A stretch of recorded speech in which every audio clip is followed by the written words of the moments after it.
the city of St. Louis, you're listening to the Don't Push Pause podcast with your hosts, Justin Johnson and Lindsay Reber.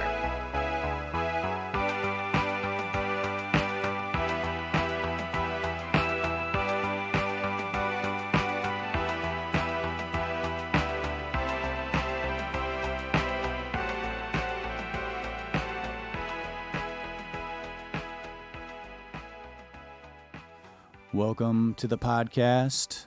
Hello, everyone. Hello, Justin. Welcome back. Hey, Lindsay. This is our third Scorsese film that we've done for the podcast, which says something. I guess we like the guy, huh? I guess we like Scorsese.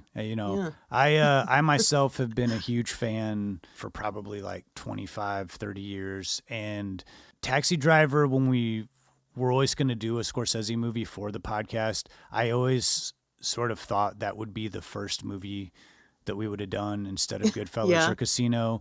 And almost because it feels like a movie in my mind that was just played out. It's been in my top 10 favorite movies for so long. And I think maybe at one point I just kind of got burned out on it. But then we kind of came around to it, and I hadn't seen this movie in a couple years. And God, I've watched this movie 3 times in the last couple weeks, and it's utterly watchable. It's such a fascinating character study, and whatever I was thinking that I was burnt out on this movie, I'm not anymore. I'm like, I could easily watch this movie tomorrow and totally be fine. And I also think I appreciate this movie more now watching it. I think the first time I saw this is when I was 15, like watching it. I just read this movie totally different, but we'll get into some of those thoughts. This was a movie that you had seen many, many times before, right? So I wouldn't say many, many times before. I'd probably say I'd seen this twice before in my high school days. So when we agreed that we were going to do this next, I was totally stoked because I haven't seen it in 20 years. So it was going to be like for real fresh watch. I mean, I know what happens watching it with adult eyes versus high school eyes. Completely different experience.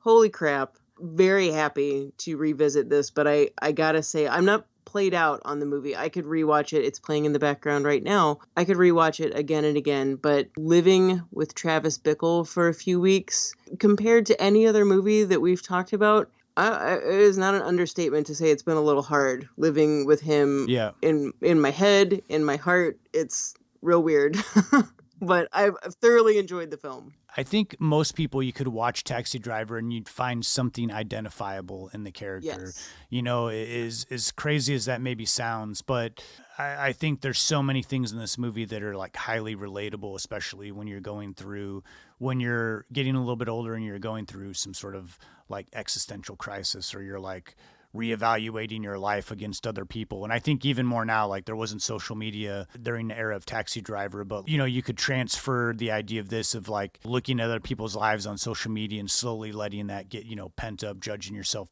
to others, and like kind of putting all this sort of like internalized hate or like jealousy and like, you know, letting it bubble over. But the Travis Bickle character is something that is kind of wild, because he is such a menacing character, but he's also like sympathetic. He's, you know, confused, conflicted.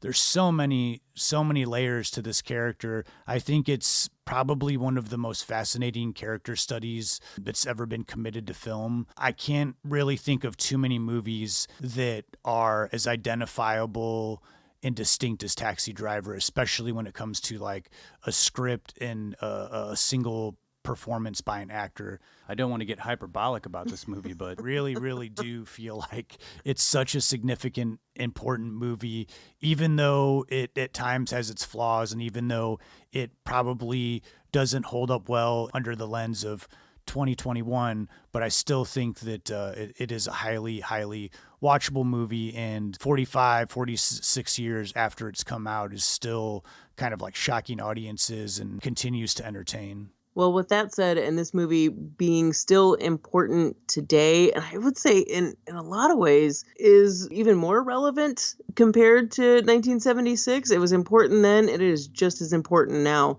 And there's a backstory behind this, the whole inspiration behind it, where writer Paul Schrader was coming from, maybe where he took some stories from. We don't know. How Martin Scorsese came to be involved with this film. This was certainly a huge launching film for him in his career, and Robert De Niro as well. The whole visual style of the film, the score, oh my God, the score has just really lived in my heart to the point I feel a little crazy, but I love it, The cast, oh my God. Where do we even start with the cast? The cast is just so incredible. But we also have maybe one interesting take on the cast that you and I both agree on that I think a lot of people are going to hate us for. I really want us to get a hate letter for this. Please, someone out there, just tell us. And it's actually the reverse, I think, of what a lot of people think of a particular actor in this movie. So, yeah, I bet you're right, because we do agree on someone being really good in it that maybe someone that other people don't think so. You'll have to wait things secret until we get to the cast section, so you can fast forward if you want to get right to that. Another thing I'm looking forward to talking about is the interpretations and misinterpretations of this film. It really stuck out to me watching this film 20 years after I'd seen it initially, how I felt about it then versus how I felt about it now. The adolescent boys that I watched it with and how they felt about it. This movie is a little too deep for maybe an 18-year-old or younger to understand, even though it is specifically targeting youthful male anger. So I'm looking forward to talking about that specifically. Reception, release of the film, of course, and oh man, the real life impact that this film has had too. Yeah, life imitating art. Ugh, yeah. Well, after our discussion on Taxi Driver, we'll of course get into our picks of the week. Well, my pick of the week is Midnight Run. I had to do a Charles Grodin movie. It just felt appropriate. What a loss. Doesn't it really feel like we grew up with the man? Yeah, so many movies from my youth with Charles Grodin. A lot more adult movies, I think, that I watched when I was a kid that had Charles Grodin in them. But Taking Care of Business always has a special place in my heart. But Midnight Run is one of my favorite Grodin movies and also one of my favorite De Niro movies. And what a great pairing of those two. I think my favorites, the first one I remember was The Great Muppet Caper. And then the more adult fare was Seems Like Old Times. I think I've rattled on about that movie a couple times on this podcast. I love it. And then him and Dave, it's like a supporting role. He's just so wonderful. Gosh, yeah, Charles Grodin. Felt like I grew up with him. Seemed like a really good guy and very well loved in Hollywood. Yeah, we're losing too many great actors these days. I think that's happening the older that we get. Yeah. Like, it's weird. I don't like it. Yeah, me neither. Well, R.I.P. Charles Grodin. Thank you for so many years of entertaining us. Yeah, R.I.P. And Lindsay, for your pick of the week, you went with a De Niro comedy as well. If you want to call it a comedy, even though it is called The King of Comedy. Yes, I did. This was a first watch for me. I'm slightly embarrassed to say that, but this has really turned into one of my favorite Scorsese movies. I love that you had never seen this and that you were watching it and then you texted me and you said, I mean, obviously I know that Robert De Niro is like a fantastic actor, but you're like, oh my God, he's so freaking good in this movie. Yeah. When you said you were going to pick that movie, I didn't want to like overbuild it up to say his character's like, I mean, the screws are so tight and he's like kind of cringy. And like, if you think that Travis Bickle is like hard to interact with people, like, wait do you see Rupert Pupkin? You did, and the way that you phrased the character, I didn't know really what to expect, and I love this movie. Yeah, I think that's a great pick. I think it's one that is like really underseen, so hopefully it'll turn some people on if they haven't seen it and hear this episode. We'll round things out with our Murray moments, but before we get into our first clip from Taxi Driver, Lindsay, can you give me your own interpretation of what you think this movie's about? I sure can, Justin. Well, taking place completely from one person's experience, we follow Travis Bickle, an honorably discharged Vietnam vet who's seemingly lost. He can't sleep, he's sickened by the world around him, yet is entirely consumed by it. Figuring he can make money in amongst the self-described filth all around him in New York, Bickle becomes a cabbie and narrates his voyeuristic observations from the safety inside his cab through his diary entries. As his detachment from reality grows, he fixates on an out-of-his-league woman whom he idealizes, as well as a young prostitute whom he desperately wants to save from her surroundings. His increasing frustration and delusions only continue to dive down further, with crippling self-imposed loneliness and a desire to act out stirring in his soul. No doubt Travis Bickle is headed down a very dark path. I like that. More introspective summary than a Vietnam vet goes nuts on New York. He gets a job as a cabbie, you're like, is this guy going crazy? What's going on with this guy? Why is he like kind of a stalker? But then he's really nice. I don't get this guy. Why was Alka-Seltzer so much bigger in 1976? The big takeaway. All right, let's go to our first clip from Taxi Driver, and we'll be back, and then we'll talk about it. Alrighty. You talking to me? I don't see anybody else here. You must be talking to me. Who the are you talking to? Hold on. Here we go. 12 hours of work and I still can't sleep. Damn. Days go on and on. And they don't end. All my life needed was a sense of someplace to go. I don't believe that one should devote his life to morbid self-attention. I believe that someone should become a person like other people. I first saw her at Palatine Campaign Headquarters at 63rd and Broadway. She was wearing a white dress.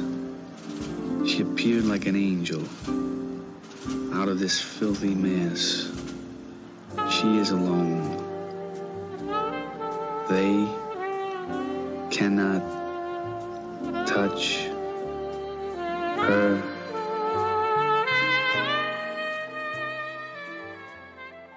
So if there was ever a movie that we've done on this podcast that I think starts with the mind of the writer, this is it.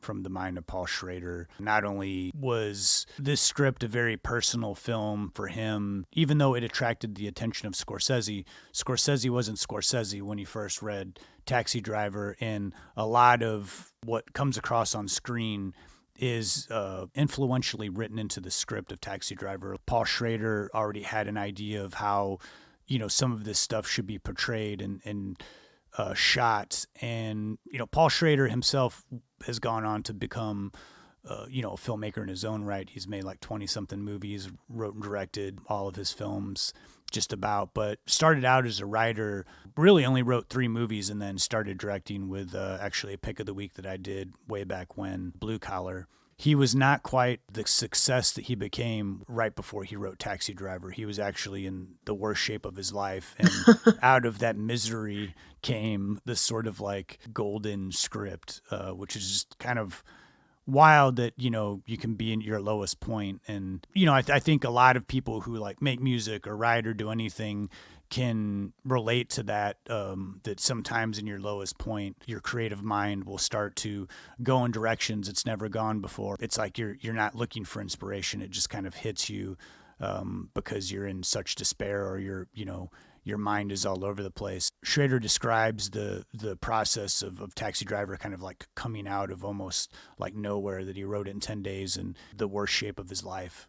And for a guy, too, who was a film critic, he came at movies from a more intellectual point of view. He didn't grow up watching movies. He had a very strict upbringing, had no real emotional connection to films. So he was writing this from a very introspective point, just because of the human he was at the time, and also going through a really rough time in life. He was getting a divorce. I think he was also had a girlfriend that he was breaking up with at the same time, battling insomnia, going to porn theaters because they're open all night and you've got insomnia, as we see Travis Bickle do in Taxi Driver, living in his car, just in bad shape, drinking all the time, and eventually landed himself in the hospital with a stomach ulcer. It was at that point, after all of this, that he realized he hadn't spoken to anyone in weeks, multiple weeks. From this, started thinking about his own isolation. Was it isolation that the factors in his life had imposed upon him, or was he doing it to himself? So almost as a form of therapy to exercise his demons, this resentment and kind of loathing towards himself, towards the world around him, he wrote Taxi Driver to get out everything instead of acting out everything. So apparently in just 10 days, he cranked out 2 drafts of this script, and for the most part is what we see. We'll get into talking about the script a little bit more. I think that the script was much more volatile from what I've read than what we see on the screen, and all of that had to do with the introduction of Martin Scorsese and the 2 producers involved, Michael and Julia Phillips. But before those guys got involved, around the summer of 72, Schrader gave the script to his friend, director Brian De Palma. And De Palma liked it, definitely thought there was something behind it, but didn't think that he was the person to bring this story to the screen. And this is where Martin Scorsese comes into play. And Scorsese, who was friends with De Palma, met Paul Schrader, and Scorsese was immediately drawn to the Taxi Driver script. He loved it. He wanted to direct it, and Michael and Julia Phillips were already attached as would-be producers once the movie got a green light. At this point, Scorsese really hadn't made a name for himself yet. This was pre-Mean Streets. He had done basically a feature-length student film with Who's That Knocking at My Door, with a debut performance of Harvey Keitel. And then he did a Roger Corman bootlegging picture called Boxcar Bertha that really didn't, pick up any momentum for Scorsese.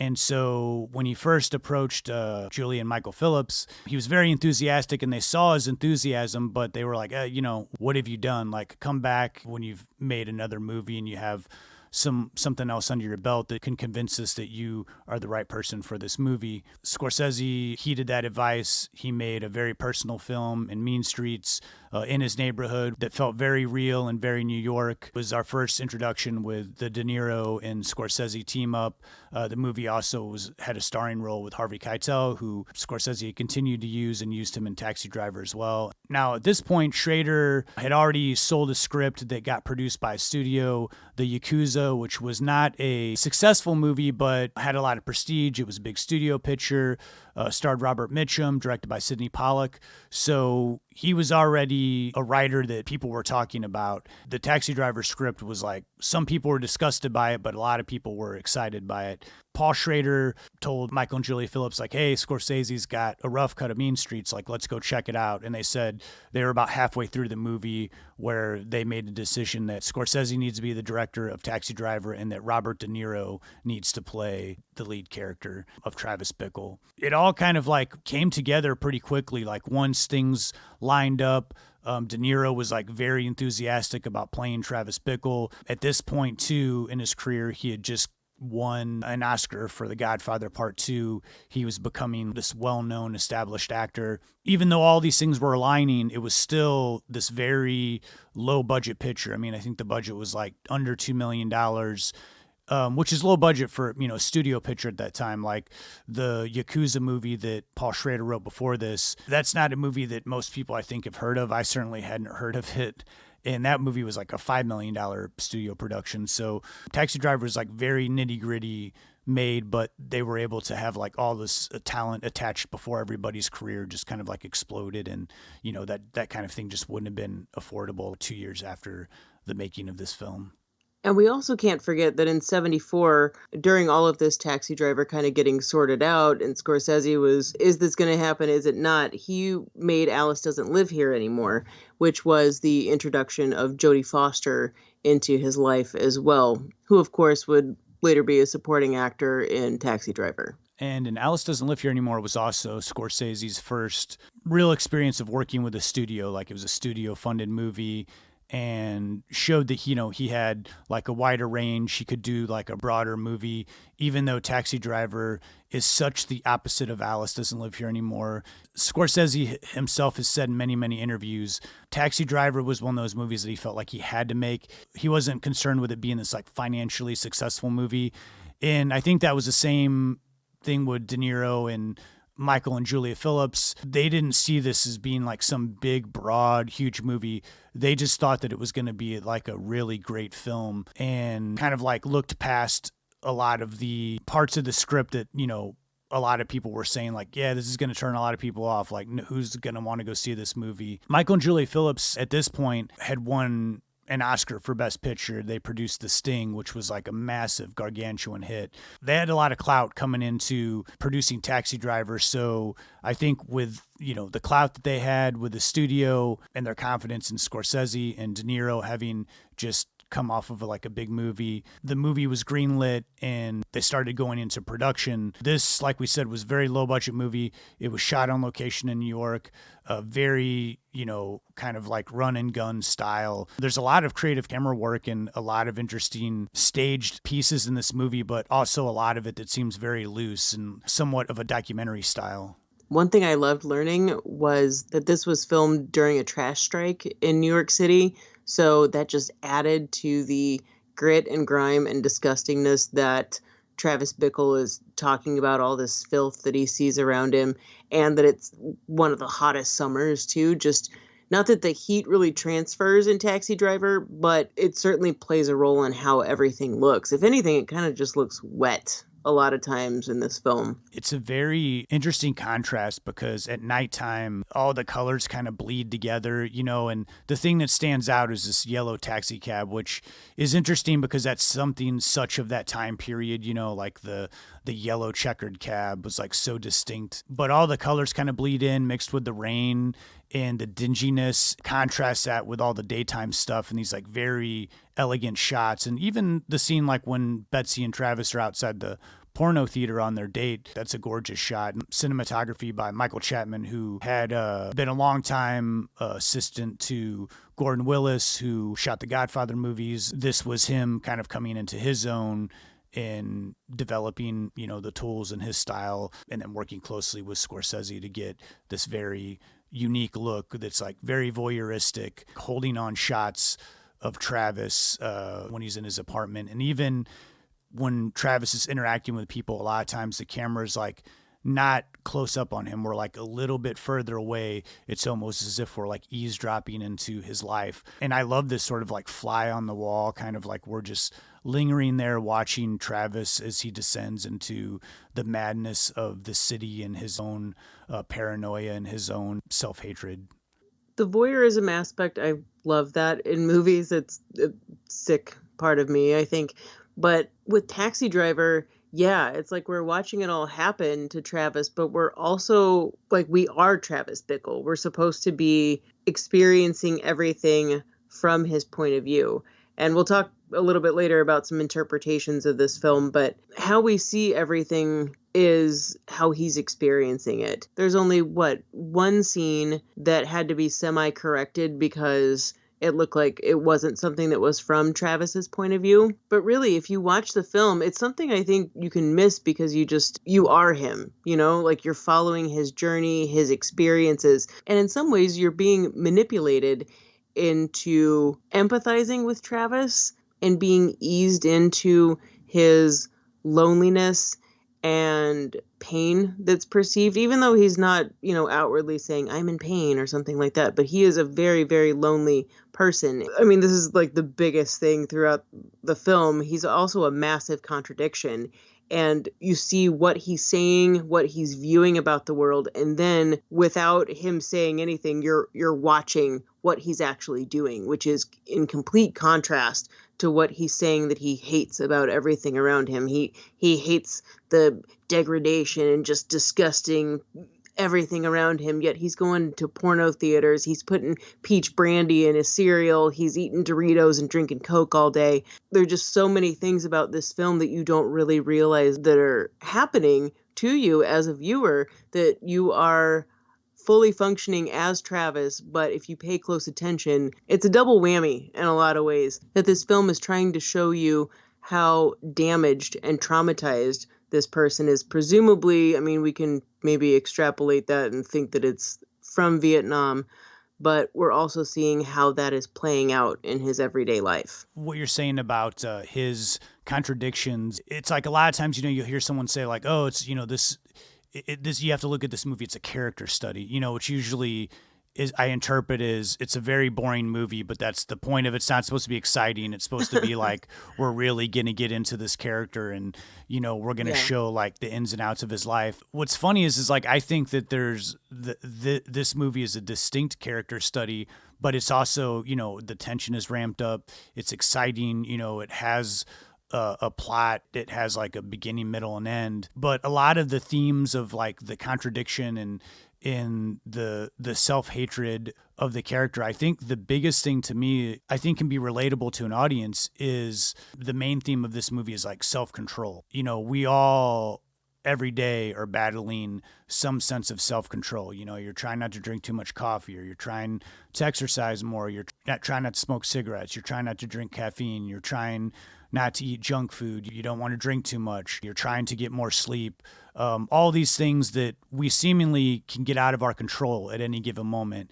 And one little thing can lead to another, and it can become a domino effect. And I think that's what's scary about this movie, because seemingly anybody can be a well-adjusted human being, but when those dominoes start falling of self-control and we start giving in to indulgence or not worrying about consequence, it's like we could start entering down the path of Travis Bickle. And maybe not to the extreme of like, we're going to try to assassinate somebody, but you can actually go down a self-destructive path for a pretty long time before your brain will actually admit it to yourself. Not to turn this into a therapy session, but I think this movie really, really does a great job of showing how we have that struggle, and how not talking to anybody about it, about self-isolation and cutting yourself off from the world and from human contact, and like just going through the motions,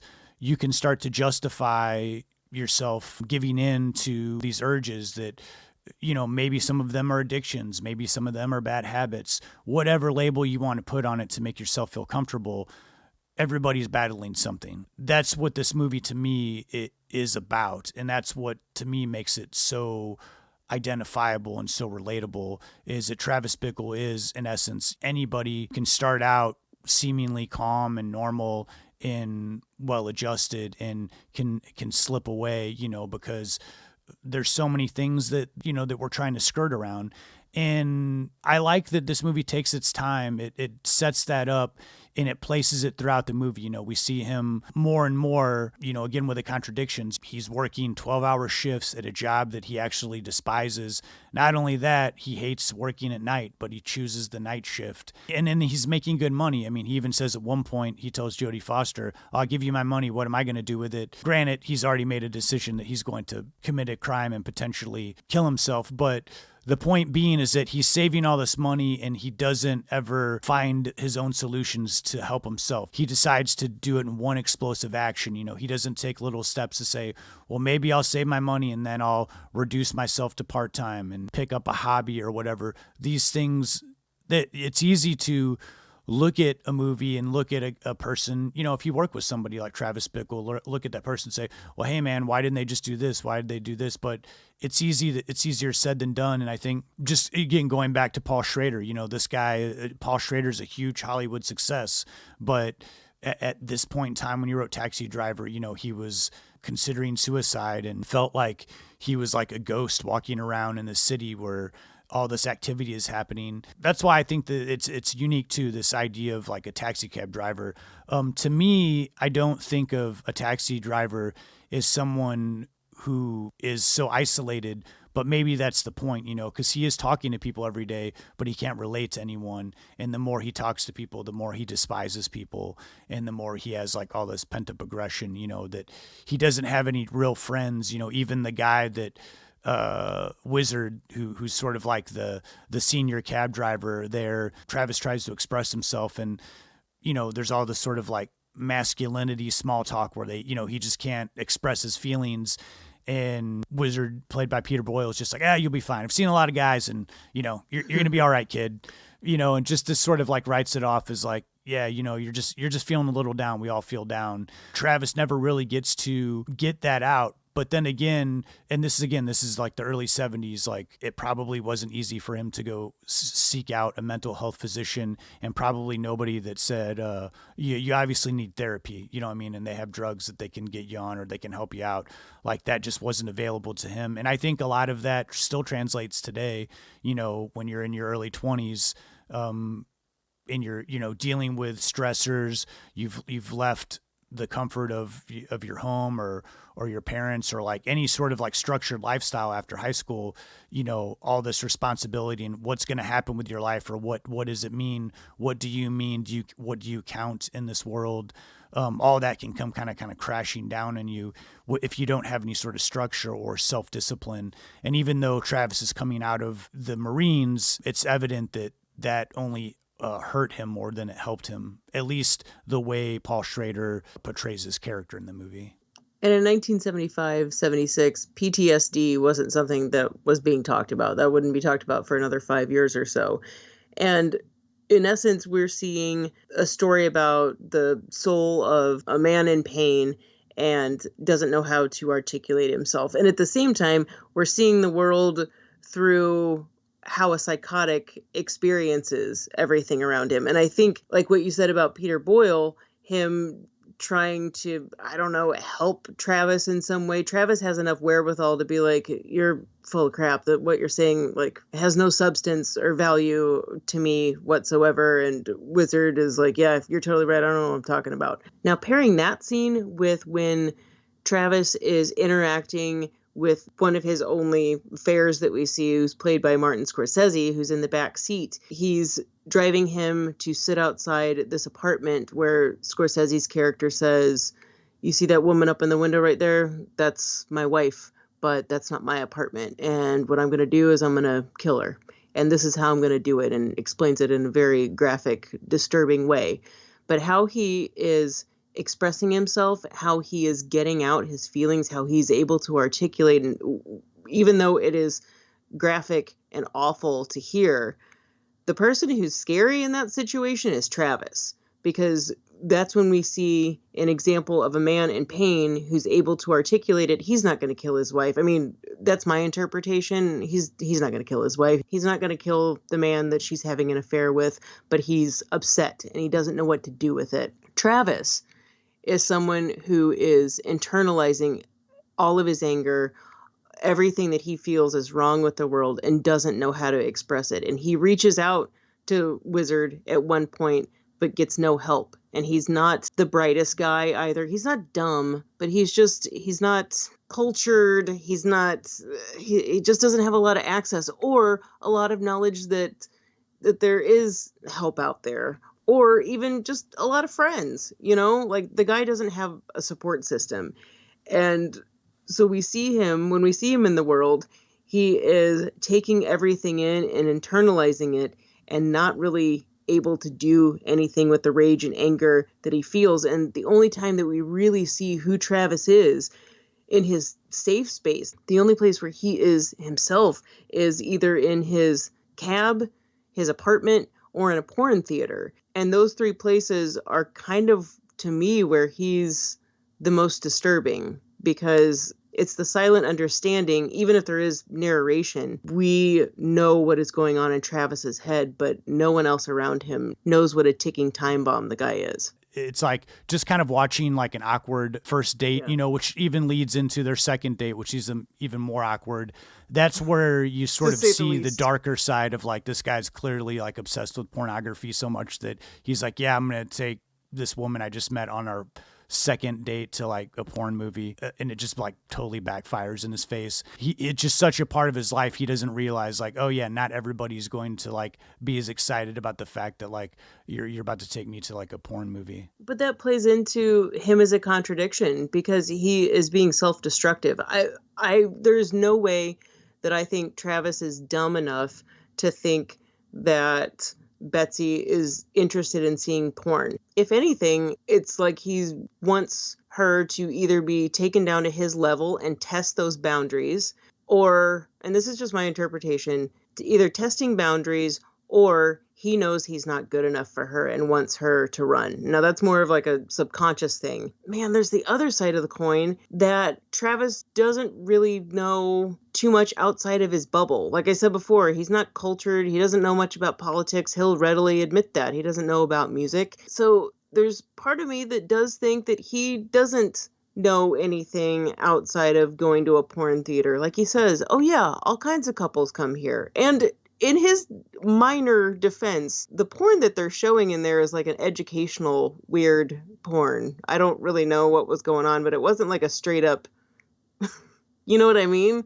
I think that the way the movie views our interpretation of Travis is that she's this goddess. Even when they show her walking in and her hair's blowing and it's like in slow motion, he views her as this magnificent being that he's somehow able to control, but like his ignorance backfired on him. I think at that point he doesn't, his confidence isn't shook.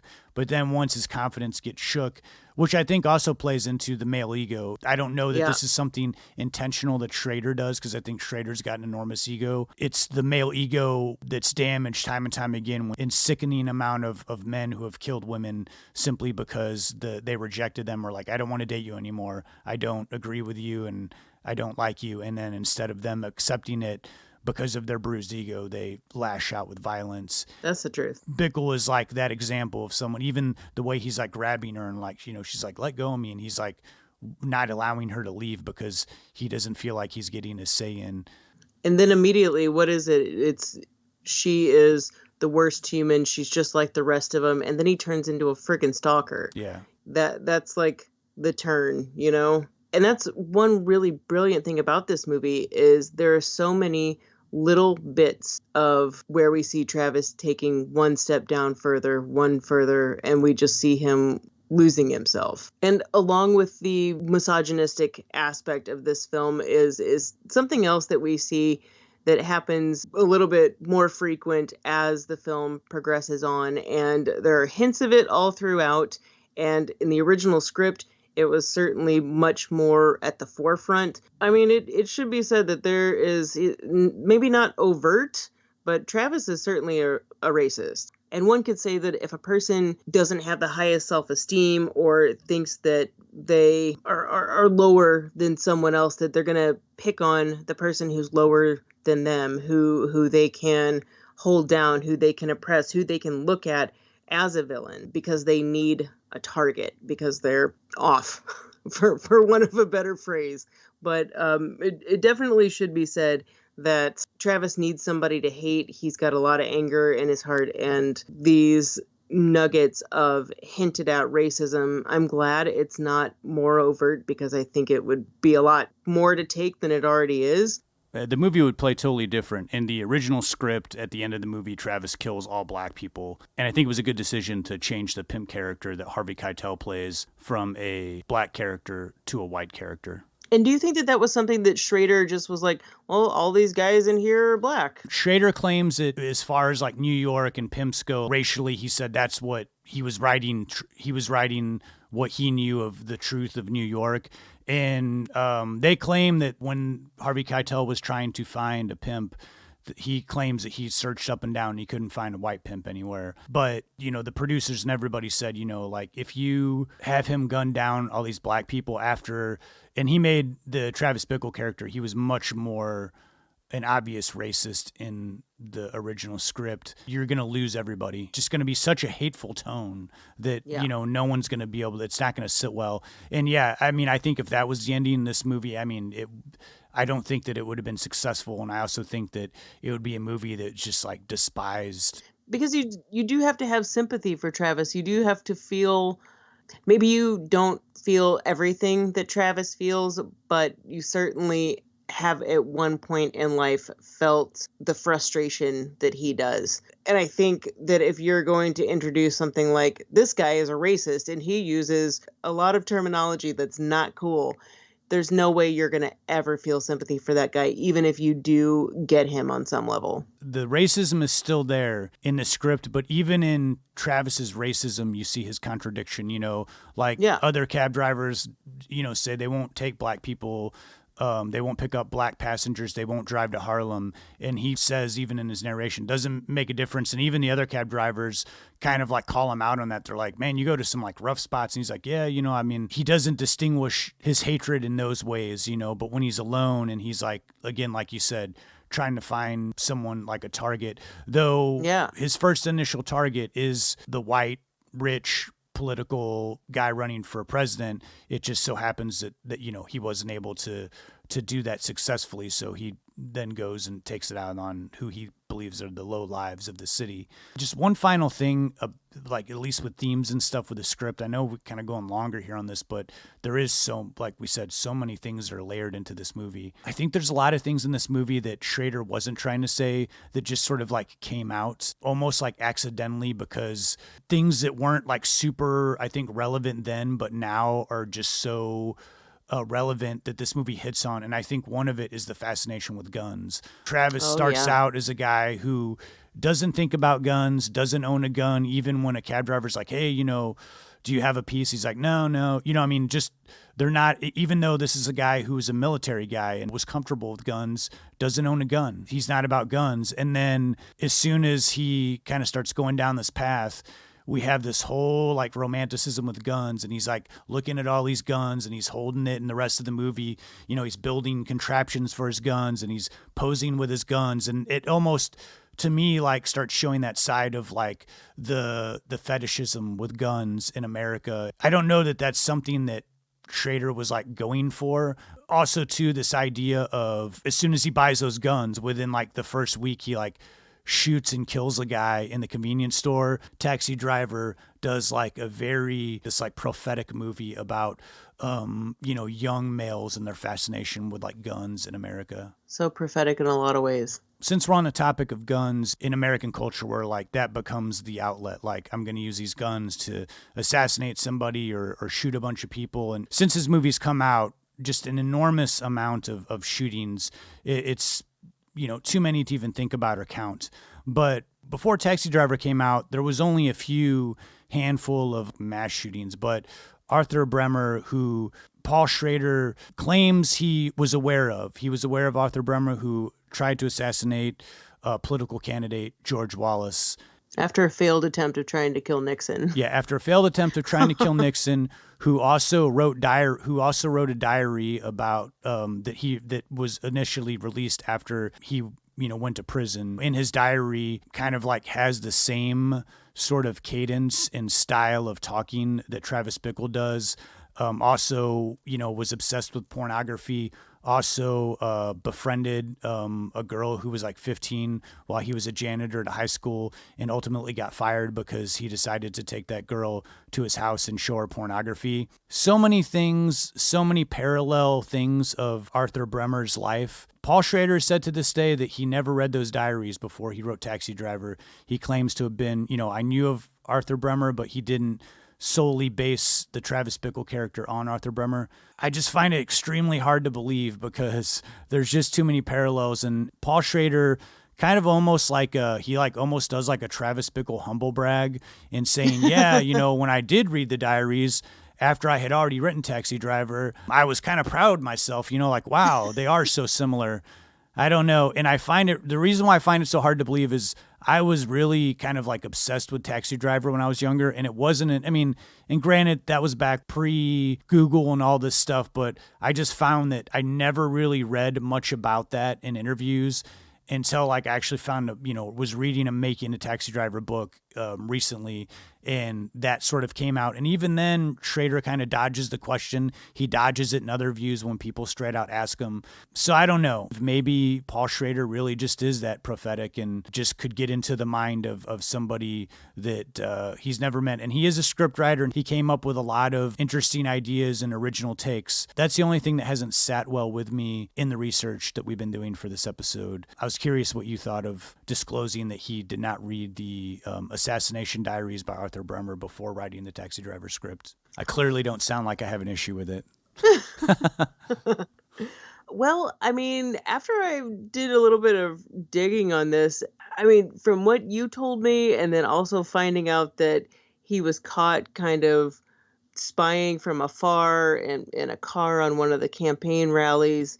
He's photographed at a rally, and we see like a photograph incident happen with Travis Bickle. Arthur Bremer even offered to be a campaign volunteer, and even showing up to, this was after Nixon, this was when he was stalking Wallace. He's at a campaign rally in sunglasses, campaign button, and aside from not having the mohawk, it's not a military jacket, but he's certainly in a jacket with a collar. It just looks eerily identical. And he checked into a hotel under the AK Gavish Schmickel, which I thought was also kind of, no, that didn't happen, but okay, I was about ready to be like, are you fucking serious? You may as well have. After reading a lot of these, it's hard to not see the parallels. And I mean, and sometimes coincidences are just that, it just seems a little hard to believe that it happened right at the same time. Don't get me wrong. I think there's a lot of Paul Schrader movies I like, but his two strongest scripts, right, are Taxi Driver and Raging Bull, both of which Raging Bull is heavily, 100% based on a real guy who was there that could give them the stories.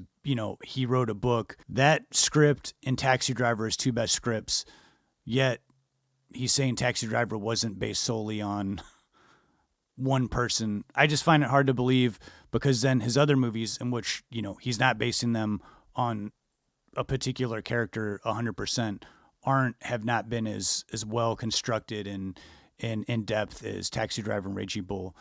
So I don't know, or maybe it was just that, early script gusto, young person getting everything out. But anyway, I won't dwell on it, but look it up for yourself. You be the judge. Hit us up with a, message on social media. Let us know what you think. If you think we're full of shit and you're 100% Team Schrader, tell us about it. Schrader's a mean old man now. He'll attack us on Facebook probably. He'll be like, you guys are full of shit. Oh, yeah, he is not afraid of confrontation. Yeah. But, wow, this is a long first discussion. We went in places I didn't necessarily know that we would go, which is great. So let's go to another clip from Taxi Driver. We'll come back. We'll talk about the cast. We'll talk about the music. We'll talk about the release of this film and the reception. Why do you want me to go back to my parents? They hate me. Why do you think I split in the first place? There ain't nothing there. Yeah, but you can't live like this. It's a hell. Girls should live at home. Didn't you ever hear of women's lib? What do you mean, women's lib?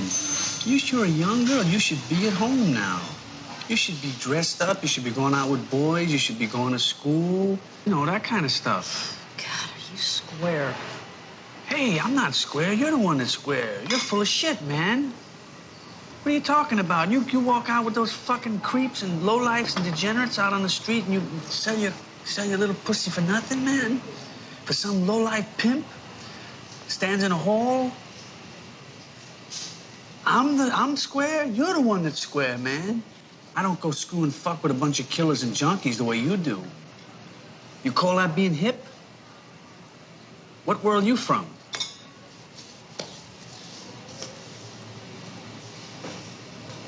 Who's a killer? That guy Sport's a killer. That's who's a killer.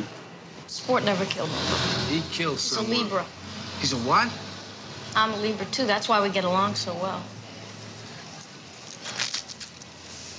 He looks like a killer to me. I think that cancers make the best lovers, but God, my whole family are air signs. He's also a dope shooter. So what makes you so high and mighty? Will you tell me that? Didn't you ever try looking at your own eyeballs in the mirror? Well, since discussion one ran pretty long, we'll try to be brief with the cast. To me, I know a lot of times when we discuss the cast, there's not so many individualized behind-the-scenes stories of the roles that these actors done. And it seems like with Taxi Driver, like everybody, it's a pretty unique story. Starting with DeNiro, in the 70s, DeNiro was the kind of like the king of continuing the method acting technique, where you just like become the character, and even when the cameras aren't rolling, you kind of like try to stay in the character through the entire shoot, whether or not it angers or annoys your other cast and crew members.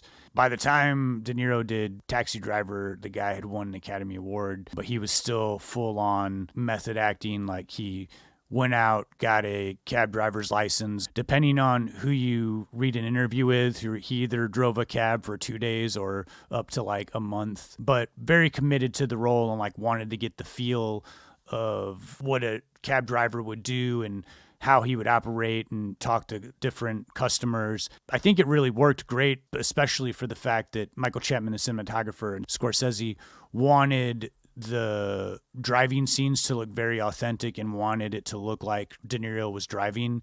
So they actually crouched down in the cab and attached the camera, from the trunk at times. Normally, for the safety of an actor and the ease of shooting, you would have like the car towed while you're shooting it, so that way the driver could, or the actor wouldn't actually have to drive. But yeah, when you're watching Taxi Driver, De Niro does 100% of the driving, and a lot of times Michael Chapman said, they had a few lights rigged, or they would use available lights, just from New York City, the lights from outside or the neons that were outside, to give it that sort of dreamy nighttime quality. I don't know. I think that's like pretty incredible, because it really is, when you watch the movie, you really do feel like you're in the cab with Travis, and I think it adds to the realism and the voyeurism to Taxi Driver. And De Niro, he's done so many good performances, great performances, that it's hard to single one out, but I do think that Taxi Driver is, like, to me, I like it more than his portrayal of the young Vito Corleone in Godfather 2. I think Taxi Driver is like, and even more than Johnny Boy and Mean Streets, made him that actor of his generation. What he does with Travis Bickle is just magical. I think being able to bring such care and sympathy to this person who has a lot of qualities that are not admirable, and being able to play so many different versions of the same character, it's what keeps him interesting. I don't know how the guy can be captivating for 2 hours. Like, you were pretty much all on Travis Bickle the entire time, and there's not one moment where I want to look away from him, even at his worst. We see him in intimate moments, just him by himself, and somehow De Niro reflects those moments that everyone has when they're alone, looking in the mirror, acting out a situation, or they're by themselves, just being their true essence of who they are that no one else sees. That if someone would have come in Travis's apartment in the legendary "You Talking to Me" scene and seen him doing that, he would have been embarrassed. And we get to glimpse this truth of Travis, and man, De Niro just nails it on home. I love the dude in this. His ability to go from a scared, kind of slightly innocent boy to this Avenger in some ways, with weird morals that make sense but don't quite. It's fabulous writing for a complex character, but not everyone would be able to pull off this role. Finally, one thing, too, that De Niro does is the voice acting that he does for the narration. And Scorsese has used narration in numerous movies, but this was one of his first movies where it's not wall-to-wall narration, but we are, we're getting Travis Bickle reading from his journal. Like, these are his thoughts. And those have to be a little bit differently portrayed than how we see him interacting with individuals. Narration can be really difficult. It can really kind of, in some ways, like, ruin a movie if it's done badly. I'm not bagging on Harrison Ford in Blade Runner, but like, comparatively, you can really see the difference in, an actor like going all in on, hey, we got to record this narration, and it's important to the role, and giving that as much care and time as he did in the physical performance. And I think going in order of appearance maybe of this film would be best, because this movie moves in sections. So the next person for me that stands out is Cybill Shepherd. I've always been a fan of Cybill Shepherd.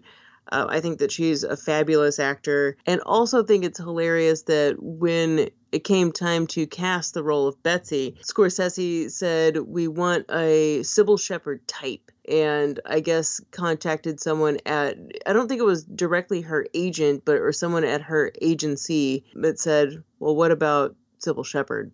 instead of just a Cybill Shepherd type. Initially, Cybill was excited at the idea, but then read the part and thought it was just completely worthless and just nothing, and just had nothing really to offer. What she brought, though, was so much strength to this role than what was initially offered to her. And I think that had a lot to do with she and DeNiro working their scenes together. And this is something that Scorsese is known for doing, which is letting actors do a lot of ad-libbing and figuring out their scenes and rehashing everything along with working in the scripted dialogue and then siphoning out what works and what doesn't. And then he takes home the ad-lib, the script, and then basically does kind of a rewrite of sorts of what people are going to say. And I think that added so much to Cybill's character. Even though she was the object of obsession, she was put on this pedestal by Travis, she is so much more than what is presented for that. And I think it's just a wonderful attribute to the film and definitely a feather in her cap for her entire career. When we were researching this episode, I found evidence that seemed like there was like bad blood amongst Cybill Shepherd and DeNiro, and that, like he didn't feel like she was acting up to par. It seems like in recent interviews that people just, all that's kind of like water under the bridge. They don't really get into it. I don't know. It's kind of crazy to me because to me, I at least like what I always feel like when I watch a movie is if someone makes a huge lasting impression and they have like very little screen time, the mark of like a great performance. And Cybill Shepherd is really, I mean, aside from like the very end and a little moment toward the third act, she's really only in the opening and their first date together, and then she kind of disappears for a while. But she remains like with you for the entire movie because she does offer us like this glimpse into the first part of like Travis before he descends into his madness, him like trying to adapt in society. In this office interplay between her and Albert Brooks, they had really great chemistry. And then also you see her totally flip and, she's excited, they're on a date and she's happy. And then like post porn theater scene, you see her sort of like repulsed by Travis and like, I just want to get out of here, and the anger. And I don't know, all that feels like to me like really, really authentic. And it feels like you're actually out on this date with them and all her response, her reactions to Travis. I really think she's great in this movie and kind of like elevates it. She does give off the appearance of somebody that you would think like, oh, look at this classy lady, who's like smart and she has like a career, is like goal oriented, but yet, is willing to have coffee with this strange man who like asked her out in the middle of her work shift. After her, since just order of appearance, I think casting Albert Brooks as her counterpart at the presidential campaign office was just a brilliant move. Now, this character had no lines. Initially, very boring, underdeveloped.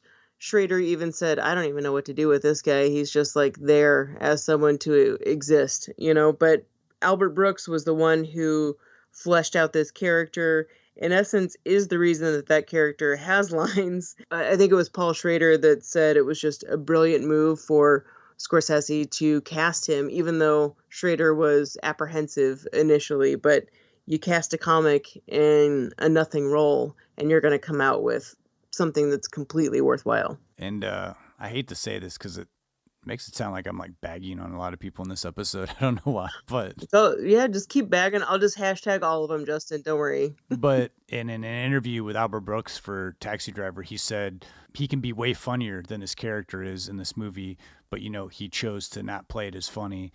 And I think this is like his best character when he's like not playing it funny. This and his character in Out of Sight are my two favorite roles of his. Yeah, I think he does like a fantastic job. And again, yeah, for a character that essentially was just the writer didn't know what to do with. He's just like this random coworker that she works with. Albert Brooks was able to develop the character and have like this really great chemistry and like sort of like back and forth with Cybill Shepherd to kind of really set the scene for this whole campaign office. Kind of brings us in because Travis, if we only followed him in there and saw it for a second, it really wouldn't give us an idea of like connecting the Palantine character to the whole movie. And we need another male character around Cybill because we have to also show that Travis is trying to isolate Betsy from any other male that's around her. Like, he, on their first date, says, "What do you think about this guy you work with? You like him?" "I don't really like him." He doesn't know anything about him, but he wants to let her know that he doesn't like Albert Brooks's character and thinks that she needs to stay away from him. Like, we need that to establish that Travis is controlling. He is already trying to manipulate her in this oddly subtle kind of, like, it's not passive, but it's like he's trying to just say, "I know better than you," what he's been doing the entire time. We need Albert Brooks, if not for that, we also need him for the little bits of comedy where he's like eavesdropping on the initial conversation between Travis and Betsy. Rewatch that scene if you are unfamiliar.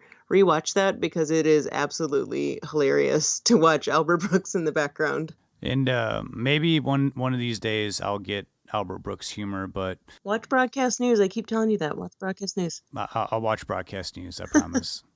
So the most controversial casting for this movie, clearly Jodie Foster as the 12-and-a-half-year-old prostitute Iris. Who was 12 and a half years old when she was in this film. Yeah. Her sister, who was 17, did some of the body double stuff. Kind of interesting because in all these interviews, they're saying like, oh yeah, like we were all worried about having this character in there and having like an actor that age play the role. And, you know, they're like, we're going to send Jodie Foster to a child psychologist, you know, to make sure she's like mentally prepared to play this role. You know, they really didn't need to make her 12 and a half years old. I mean, this is Paul Schrader. So it's sort of like an unforgivable act. It just seemed unnecessary. It makes a hell of an impact though, you know? It makes a hell of an impact. It does. But today it's amongst the hardest things to watch in this movie. Jodie Foster is so fantastic in it. I mean, the scene where her and DeNiro are having breakfast in the diner and she's kind of just like talking. It's in that scene where you really see her as like a child. To follow that scene up with her and Harvey Keitel, it's like, God, her and Harvey Keitel is like the toughest scene for me to watch. Like the post her having lunch with Travis and then her telling Harvey Keitel, the pimp, that she knows she doesn't like what she's doing and him kind of trying to smooth talk her back into work for him is, God, it's pretty difficult to sit through. It could be a lot worse, but it already is skeezy and gross because we see the subtle manipulation of a child. Yeah, juxtapose that with the breakfast that she has with Travis is very jarring, but also effective, you know, very effective. And I also loved learning that with DeNiro's whole method acting, that he would take Jodie out to multiple diners, and he would sit there with her and wouldn't say anything, and she was uncomfortable. She thought it was boring and was like, why are we even doing this? But his idea in doing that was to get her comfortable being around him in a diner surrounding. And then once that started happening, they started doing lines and started working through that. And then occasionally, not to throw her off, but he would throw in ad-lib lines, and she became more and more comfortable with interacting with him. So that diner scene, to me, seems effortless. She really does seem like a kid who has seen too much and is an adult when she's still a child. It's just all of these like very, very telling, nuanced things that two people have to be comfortable in order for that scene to work. She actually got to meet the real version of Iris, the real young prostitute that she was based upon, and learned a little bit from her. Didn't really know how to interact with her because, you know, she was a child, and so was this girl too. But the girl that Iris was based upon actually does appear in the film too. When Jodie is crossing the street and almost gets hit by Travis, the friend that she has with her is the actual girl who that role was based on. Well, since I've been on a roll for this whole episode, Lindsay, of my criticism of so many people that are doing things professionally that I'm not. Yeah, give me number 4. Who is it? Who's number 4? This is something that we were talking about in the introduction. You know, we both, a lot of people feel like Cybill Shepherd is the weak link in Taxi Driver, and we both really admire her role in this film. And we both agree that the weak link in Taxi Driver, and I stand by this, is Harvey Keitel's portrayal of the pimp. Yeah, I was afraid to tell you that I felt that way. This all came about in like I mean, I watched this movie like very closely over the last 2 weeks, and maybe this is gonna be like blasphemous for certain people. I like Harvey Keitel in a lot of movies, and I think he's like really fantastic. Yeah. But in this movie, I just feel like he's like overplaying it every step of the way. He said that, he tracked down a real pimp and did role play with a pimp and learned all the ways that this guy would talk to the girls, that he has working for him. It just never comes off convincing to me. And the only times that Harvey Keitel actually comes off good in this movie is when DeNiro is like making him feel awkward. And I think more of that's from DeNiro just like staring at him and like working the scene. And maybe it's the wig too. The wig is the only time where the movie like looks low budget. The rest of it's kind of like gritty. Maybe the wig is bothering me more than Keitel's performance. And I love Keitel, man. I think there's so many movies, so many performances I love of his, but he's my least favorite role in this movie. And I agree with you on that. And everything that you said, I agree with. I don't think that he's terrible by any means. Yeah, I don't think he's terrible. It's just like the one that sticks out when compared to everybody else. And honestly, you know what? It might come down to the wig. I think it is the wig. Harvey Keitel is a wonderful, accomplished actor. Yeah. It just feels weird in this movie. But then you look at Stephen Prince, who plays Easy Andy, who's not a professional actor and who's only really been in like a few things, who's just a friend of Scorsese and, just an interesting character that Scorsese knew, puts him in the role as Easy Andy, the gun dealer. And just this like 5 minutes that he's on screen is like magical. You already feel like voyeuristic and seeing Travis in his apartment, but seeing them like meet up in this hotel room and Easy Andy showing him all these guns and then eventually trying to push like, all these other drugs on him, or like telling him he can, sell him a brand new Cadillac for $2,000. Just this sort of like hustling, skeezy kind of guy. To me, it's like he's just like electrifying, and every second that he's on screen, I can see why Scorsese became friends with this guy. He's like, yeah, I have to put you in a movie. I don't know what you're gonna play in the movie, but I'm gonna put you in the movie, and we're gonna do a scene with you in the movie. If you haven't seen the documentary that Scorsese did on this guy, and it's not really like a documentary, it's more Stephen Prince telling all of these crazy life stories that so many people around him know, and to the camera, and Scorsese's asking questions. Definitely check it out. It's called American Boy, A Profile of Stephen Prince. It is worthwhile. I could watch it like 5 more times and still keep getting information out of it. And if you've never seen it or know about one particular story that Stephen Prince tells, I think you'll be very, very surprised and fascinated to find out what director used that story directly for a very famous scene in a very famous movie. But we'll keep that secret in case you haven't seen it. Check it out. It's actually on the Criterion channel right now if you have it.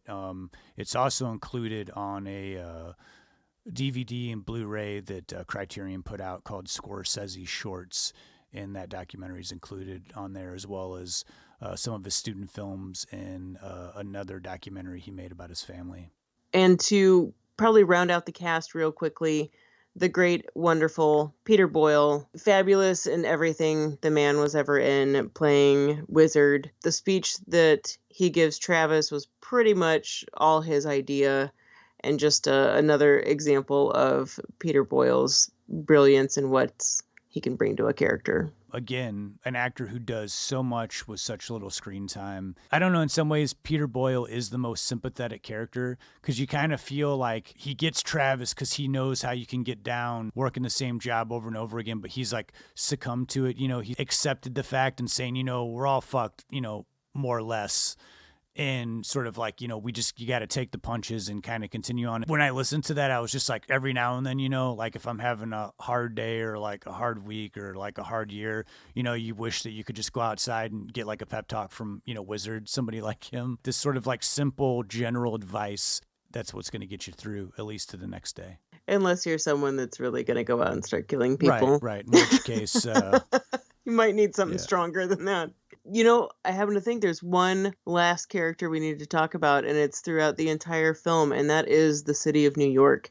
It plays such a strong role in all of this. The cityscapes alone, the streets, how everyone is just interacting with their surroundings. It is just a constant in the background, and we really need it to complete the atmosphere of Taxi Driver. And what's interesting to me that you bring up the city as a central character in this movie as well is that not only is it, a timestamp of New York in the 70s, but this specifically gritty part of New York City. When you think of New York movies, you always think of the general shot of like how big and expansive New York is and these big, beautiful shots. That's not something that you necessarily see in Taxi Driver. It's very closed in. You can tell it's New York and you can tell they're in like a busy city, but it's all these sort of like seedy parts of the city. We see a few big buildings like the campaign center and stuff like that, but you never see any like sweeping shots of, the New York that you would see in the 80s, which becomes like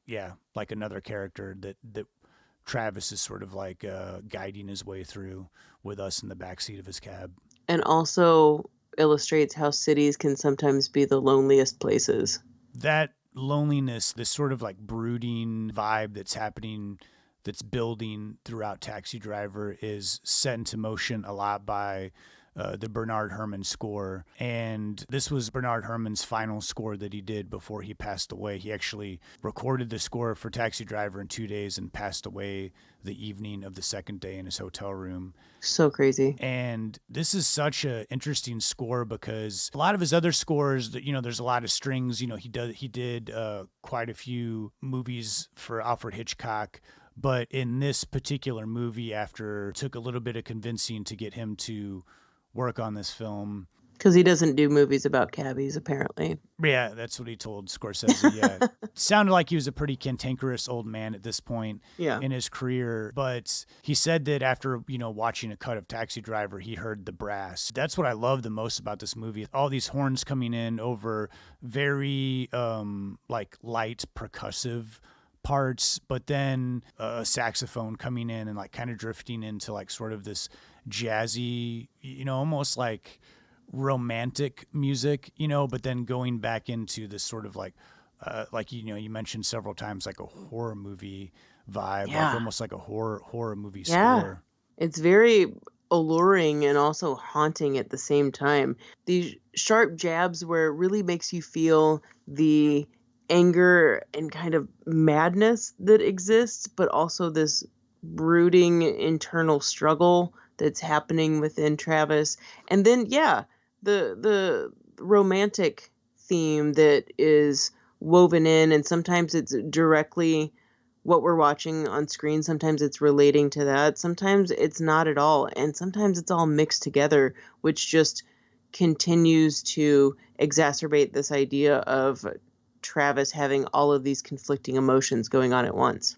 Also, the use of his music, them choosing not one that there was a lot of sound effects that they had over an early cut, and Bernard Herrmann said, you paid me to write this score, and then you're like putting all these like what he called noise over my soundtrack. So they cut down a lot of the sound effects that were in the original cut, but also that Bernard Herrmann, one of his choices, not to have music over the whole massacre scene. And the music doesn't come in until they go to the money shot, overhead tracking shot of going over Travis after he's killed everybody, and you see the cops sort of standing there like still, and then the music comes in for the rest of that sort of like montage of like the decimation of everything. And it really I don't know if anyone out there remembers the ending score to Sleepaway Camp, but I can't help but think that someone was really influenced by Taxi Driver, because it is the same kind of assaulting shock that's happening in Sleepaway Camp, like with the music, in the same way in Taxi Driver. Interesting. And going along with that final scene was problematic for the MPAA because of how bloody and graphic it was. And keep in mind, this is 76. We've seen a lot worse since 76. But at the time, this was too much. And Taxi Driver was initially given an X rating because of all of the blood and just violence that was happening. And Scorsese chose to do something that appeased the MPAA. And also, in the end, he ended up thinking it was a massive improvement. And you can see where this begins. And it's as soon as Travis rolls up to the brothel and confronts Sport, Harvey Keitel, you notice the desaturation. Everything is much darker. The tones are taken down. You know exactly what's going on. You can see everything, but everything's a lot darker. In a lot of ways, you know what? I think it was an improvement too. I would love to see what it originally looked like, but it adds this ominous feeling to what's about to happen. And the fact that all of the blood and carnage that we see later, that red is taken out and it's this nasty brown color, it makes it just seem even sicker to me. What an interesting way to get around the MPAA. And yeah, it does give it sort of a grimier feel. I know Michael Chapman said he wished they had a negative of the original non-desaturated version so that they could have released it, as a special feature much later when DVDs came out and Laserdisc and Blu-rays, but he said that it had been long destroyed. So this movie was successfully released with an R rating and ended up being the 17th highest grossing film of 1976 and did receive 4 Oscar nominations for Best Picture, Score, Supporting Actress for Jodie Foster, and for Robert DeNiro. And even though it did garner a lot of praise, to the surprise of Martin Scorsese, who we said in the beginning he felt like he just had to make this movie, but he didn't know if people wanted to see it, and was honestly very surprised at the positive reaction. And even though there was a positive reaction, this film certainly struck a nerve and was upsetting to, I don't know, it seemed like it was pretty much 50-50. Either people really enjoyed the film or got something out of it, or people just thought it was too violent, it was awful, and just, why would you want to put something like this out in the world? And it's interesting if you look at what the movie that won Best Picture that year, which was Rocky, which was also like a, pretty successful career-starting movie that was on a low budget, but what a polar opposite of a guy who's like trying to find his way, who feels like he doesn't count. Rocky goes one way in the positive direction and like works his way to the top. And Travis Bickle, like the funny thinking of the two characters. Yeah. But Taxi Driver has been a movie that, talking about it right now, like so many years later, it's continued to be a movie that has influenced so many filmmakers, some of the best filmmakers, continues to be like a landmark film for Martin Scorsese. I mean, he's had one of the best careers that you can have as a filmmaker. He started doing all these personal pictures. He feels like an interview said, couldn't get made today, and he's probably right about that. Seems like he had this whole second career doing gigantic studio pictures with Leonardo DiCaprio and huge casts and gigantic budgets, and he's still putting out exciting movies that are filled with energy. So we should close out this discussion pretty soon, but I didn't want to dwell on this too much, but it's fascinating in terms of art imitating life, almost like the lineage of Taxi Driver being based off of this guy who, tried to assassinate a political figure, and then Taxi Driver coming out and inspiring John Hinckley to assassinate Ronald Reagan, almost doing so, injured Reagan and several other people. Like he mimicked the Mohawk and everything, and it was... Yeah, and that John Hinckley was like obsessed with Jodie Foster and like, was obsessed with Taxi Driver, moved to the town where Jodie Foster was going to college and was like sending her poetry and trying to contact her, and she just, like Betsy and Taxi Driver, just like, yeah, you're too much, man. Like, I'm just doing my own thing here. And then he thought, well, if I assassinate somebody like a political figure, I can be on her level. Like in his head, he thought this will be a way that she'll look at him as something. And, this was a time period where there was several assassinations that led to people becoming famous, like Mark David Chapman, who assassinated John Lennon. You're forever tied to the person you tried to assassinate, or if you didn't, like with Reagan, but like that always comes up. It's like, oh yeah, we had a president, he got shot, John Hinckley was the guy that shot him. And there's a media frenzy because it's something to report on. And that was in the early 80s. I mean, today it's just like magnified by like 1,000, with like social media and everybody, they want to be, to grab a little bit of fame, sort of like a dark stain on the movie's history, but it is part of the lineage. So I felt like, it was at least worth mentioning. Kind of just crazy, the inspired by an event and then inspiring an event of assassinating somebody or making an attempt to assassinate somebody. And then on top of that, one thing that Paul Schrader did admit was to being inspired by Sarah Ann Moore in 75, I believe. She attempted to kill Gerald Ford, failed. But the irony of the whole thing was that she got the cover of Newsweek as someone that attempted to kill someone and then became famous from it. And he just thought, well, this is kind of crazy. Like, well, one, you tried to kill somebody and then you got famous and you didn't even succeed at it and you got famous. But just the craziness and irony of it all, that media can have so much influence over people, what they do, who they are after some massive big event like this. And how Taxi Driver ends, I think, is kind of forgotten sometimes by at least people who I was initially around. Like, Travis Bickle was made into somewhat of an icon and, someone who you have on a t-shirt with two guns and a mohawk, or like putting his hand up to his head like he's going to kill himself like he does at the end of the movie, is kind of nutty to me as an almost 40-year-old that, there's so many different interpretations of how the ending of this film, how the entire film goes, but specifically like the ending, that this is, sometimes a fantasy. Sometimes we live in a fantasy world, and that Travis can become a hero by these horrible actions that he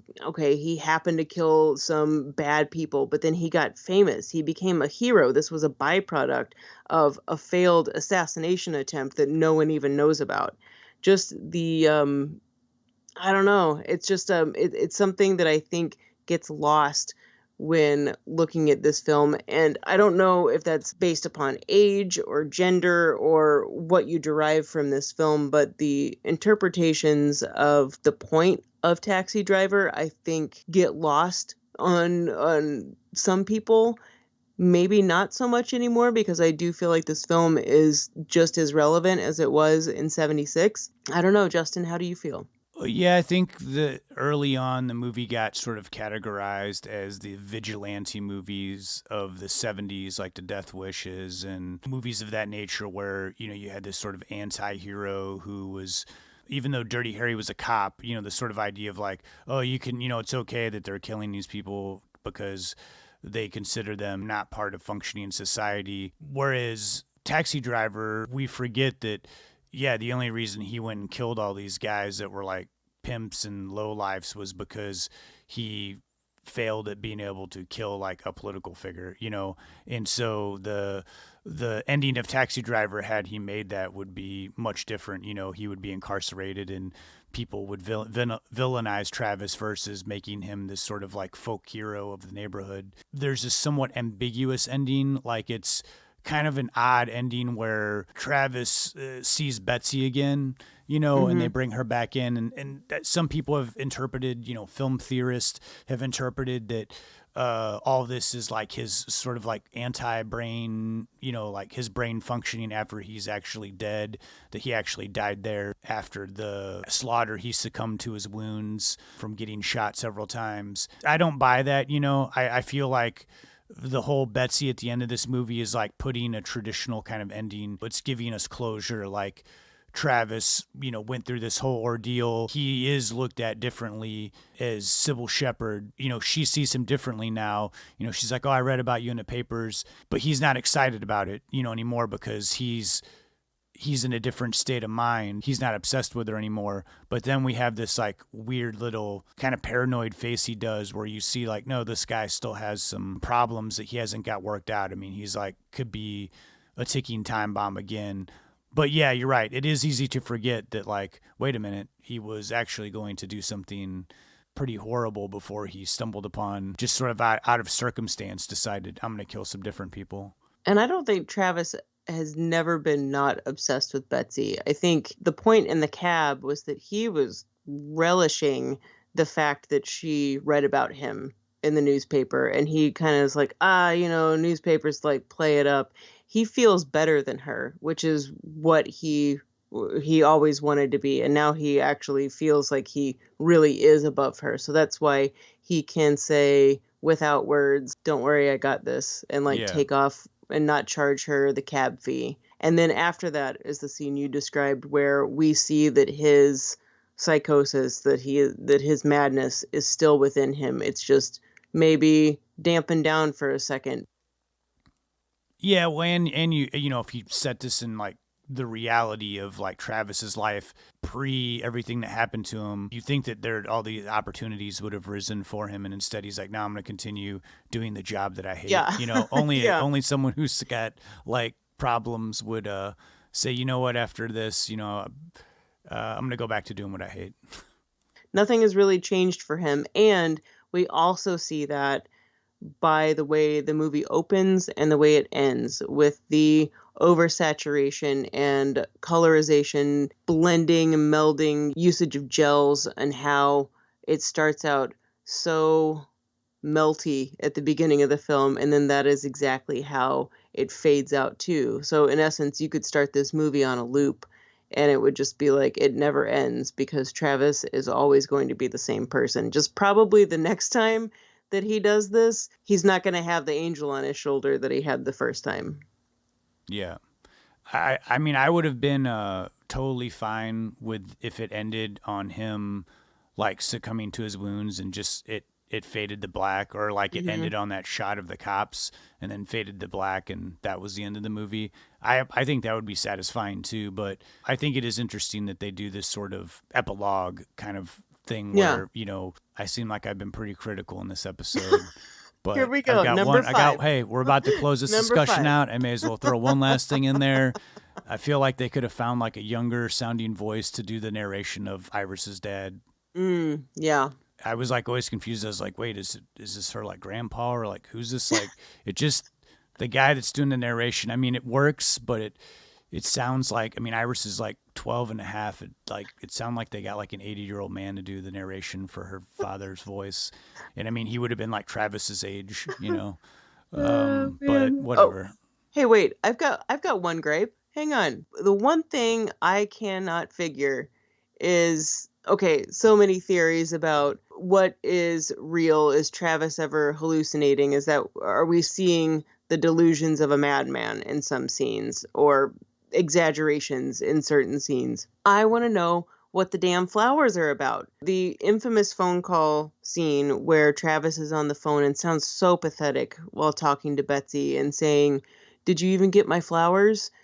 And that scene is beautiful for so many reasons. But the scene following that is Travis in his apartment, and there's a pan, and we see all of these flowers. So, and like a lot of flowers. Like a lot. How many orders of flowers did he make? Yeah. And I have no doubt that he sent her 1 million flowers over the course of a week and a half or something. But did the flower industry work differently in the 70s and they like got sent to him? I can't imagine that would have been a thing. So, or did he not ever really send the flowers to her? I don't get the flower thing. I want to know what the flower thing maybe they did send them to you because, I mean, you paid for them and like the interesting. Flowers are going to die. So it's like they, instead of refunding the money, maybe they just kept sending them to his house. Like a return to sender kind of thing. Okay, I buy that. So maybe he had to give his information in case something like, maybe he's not the only person who's had their flowers rejected. So that's my 1970s flower movie logic. It was a return to sender kind of deal. Yes, I buy it. Thank you, Justin. I needed some justification. That's it. Technically, I think all those flowers are in there just so they could do that burning scene, and that's why Paul Schrader doesn't like that scene. But yes, it's funny though, because when I was younger, when I used to watch this movie, I don't think I ever like picked up on the flowers or the fact that there was so many there.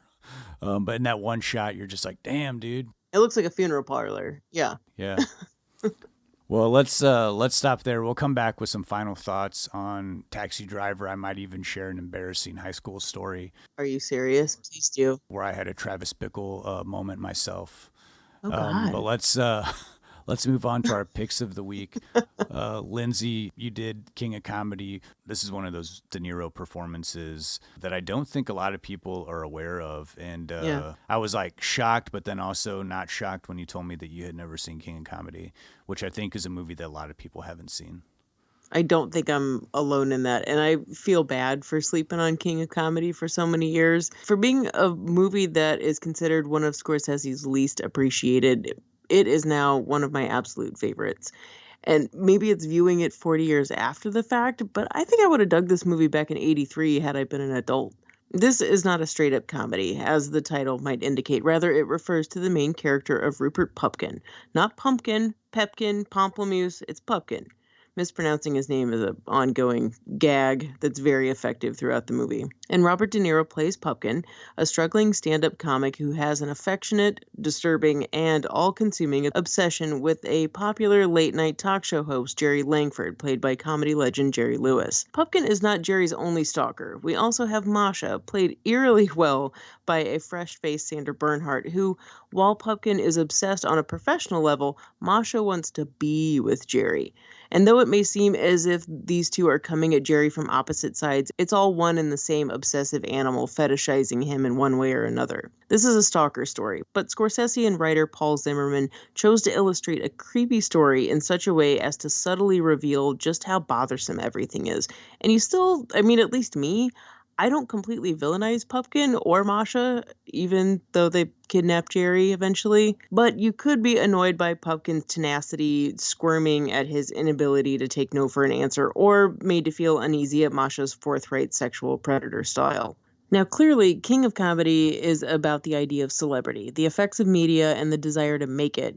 And though not clinically explored, it's also about the delusions one can succumb to when living in a fantasy. A person can put more weight on someone they idolize or the fantasy that we can create for them. Pupkin embodies this embarrassing quality which has been in existence ever since we were able to metaphorically put people on pedestals. This movie doesn't go for jump scares or give us too much of an idea of what set these two disturbed people on an obsessive path.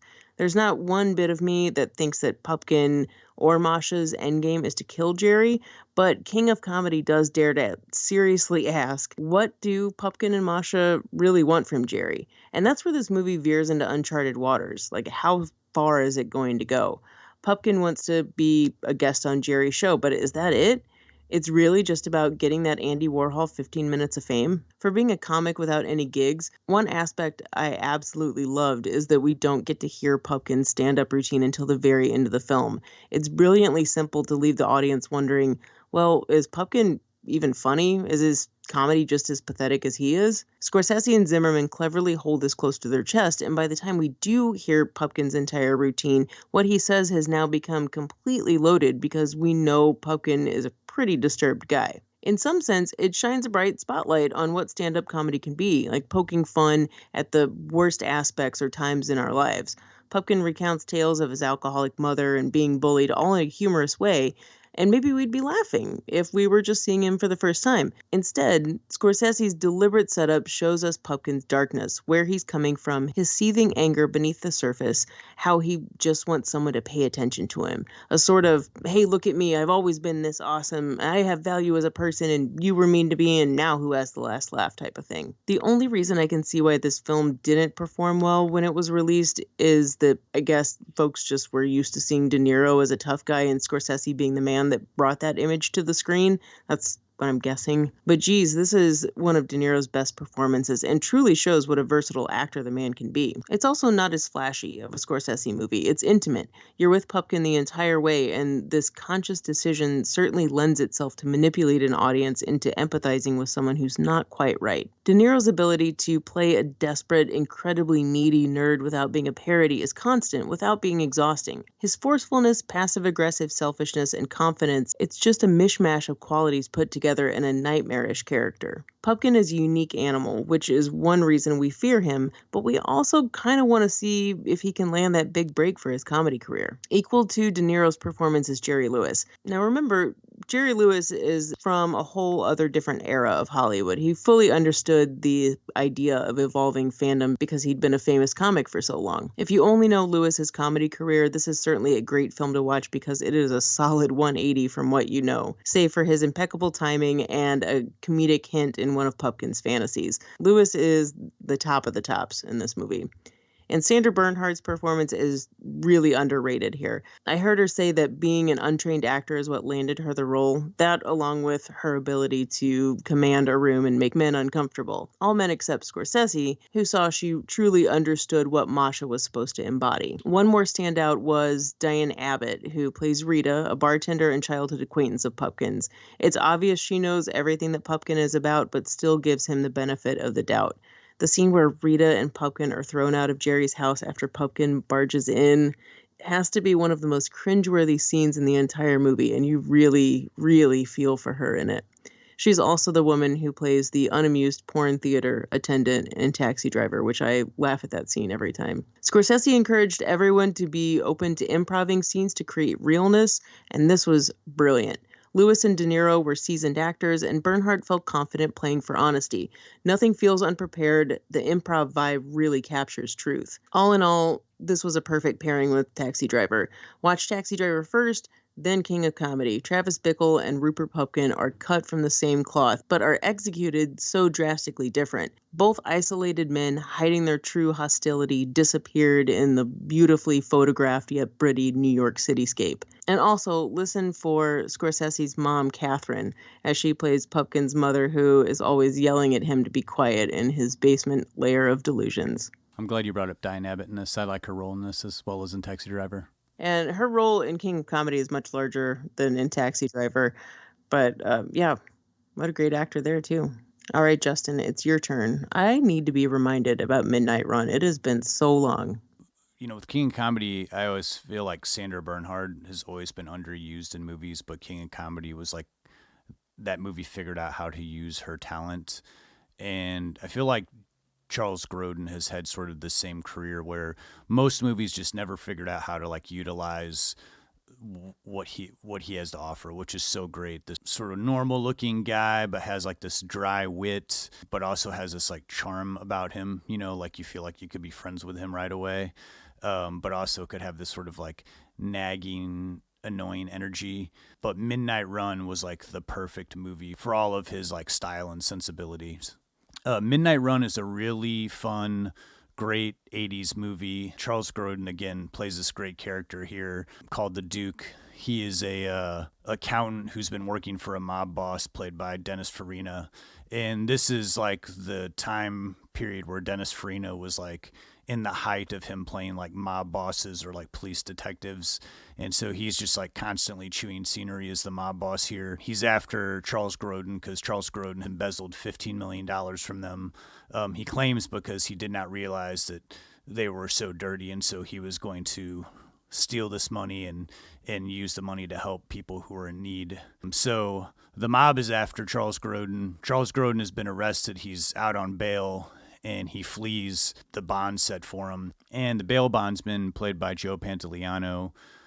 This whole movie is just like loaded with people who were much bigger faces in the 90s. So it's like even people with small parts in this movie, you'll say like, oh yeah, it's the guy from The Matrix. It's the guy from Memento. But the bail bondsman hires Robert De Niro's Jack Walsh. Jack Walsh was a ex-Chicago cop, and now he's a Chicago bounty hunter.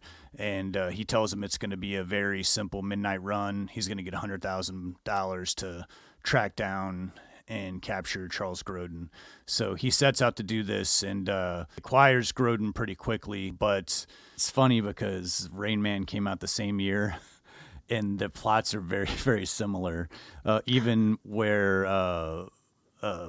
Charles Grodin says, I can't fly, you know, they're about to get on the plane. And so De Niro is forced to like drive them across the country.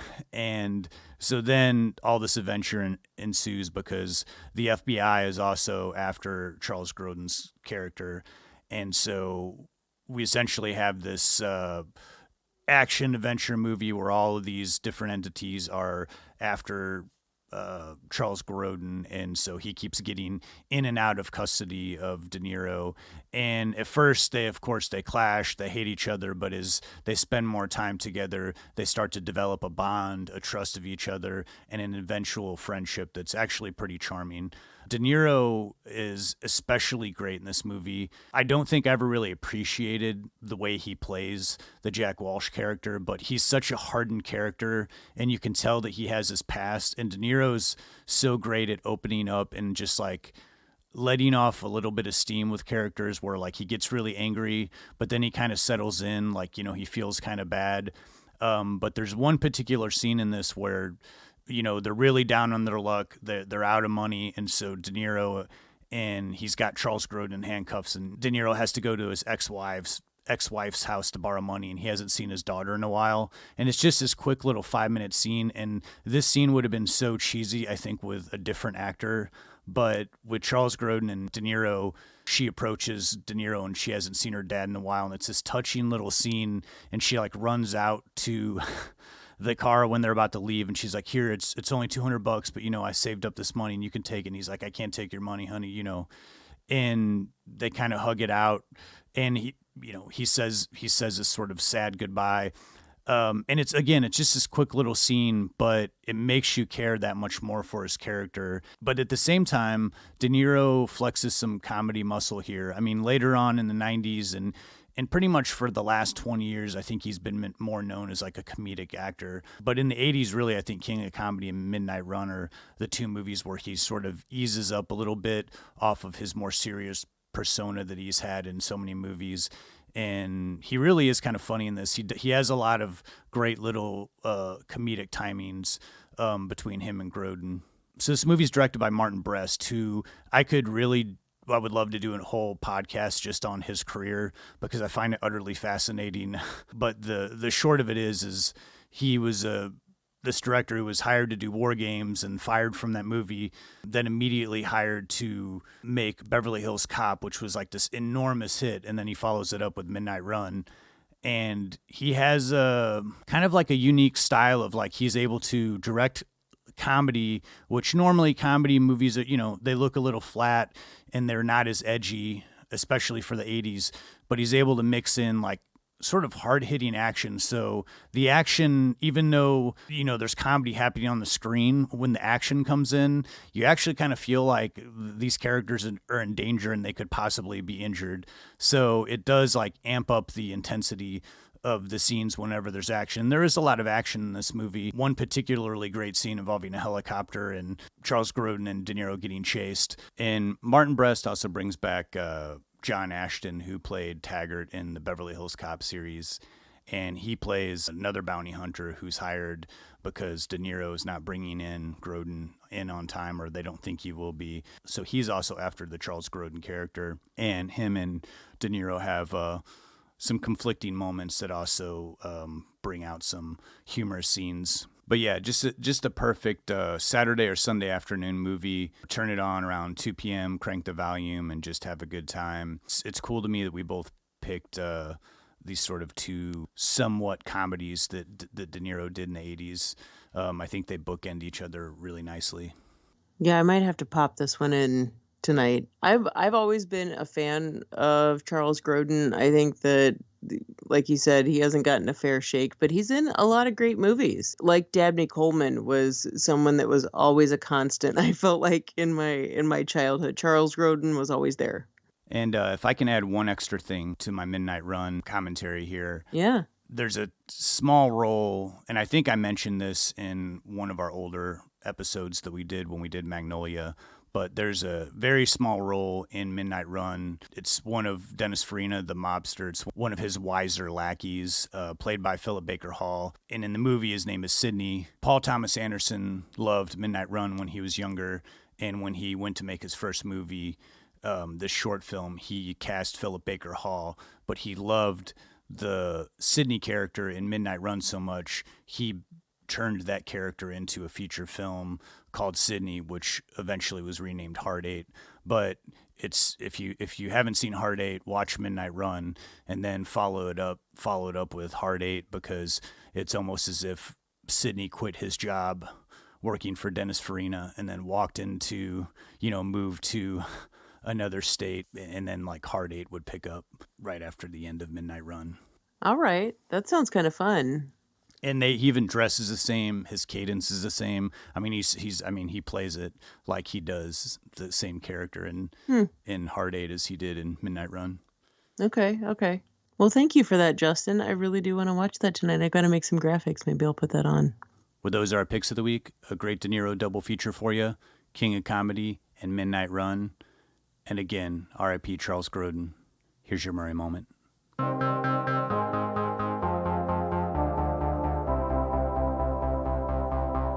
Chicks dig me because I rarely wear underwear, and when I do, it's usually something unusual. I think I need a root canal. I'm sure I need a long, slow root canal.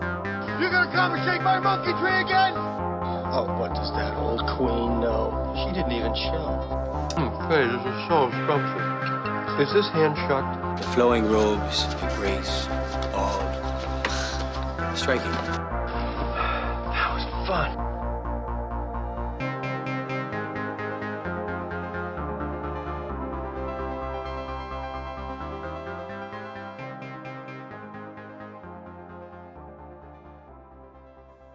Whenever there's a slam dunk of a Murray moment, it feels like I've passed some milestone. Like this one I'm about to tell you.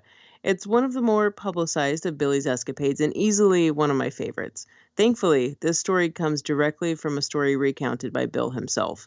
He can be a teller of tall tales, but I 100% believe him on this one. Picture this, Oakland, California, 2014.